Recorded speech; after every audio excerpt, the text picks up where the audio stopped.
बिसायख'थिनि थाखाय मानाव गेदेर प्रमद बर' बिथांनि दैदेननायाव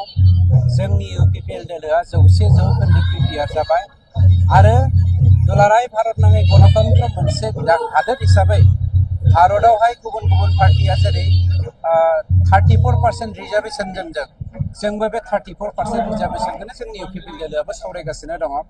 आरो बेखौनो लोब्बा लाखिनानै आङो दिनै मानाव गेदेर जोंनि चिफ आरो पार्टिनि हाइकमान्ड बिथांनिसिम गांसे लाइजाम हरनो नागिरदों। बे लाइजामा जागोन जे जेरावहाय जोंनाव 34% वुमेननि थाखाय रिजार्भेसन थागोन आरो देबेरगाव सिटखौ जोंनि इउपिपिएल दोलोनि थाखाय वुमेन रिजार्भेसन दोननांगौ आरो बे वुमेन रिजार्भेसन देबेरगाव सिटआवहाय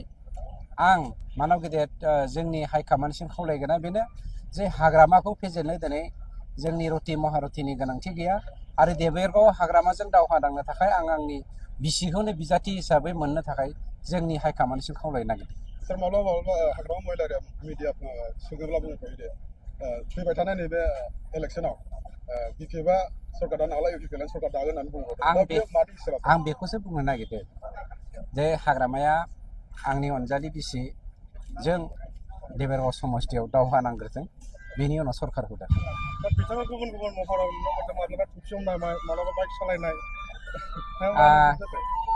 बिथाङाथ' मा होनबावनो बिथांनि जा मडेल बे मडेलानो राफ एन्ड टाफ बिथांनि मडेलानो फोजोबस्रांनायसो दाखांनायनि नंखाया गतिके बिथांनि मडेलखौ बुंनानै माथो बुंबावनो सासे जक्कर टाइपनि सुबुं ठक्कर मोनाखैमोन एबार आंनि बिसिया बेखौ ठक्कर होनो थांगासिनो दं।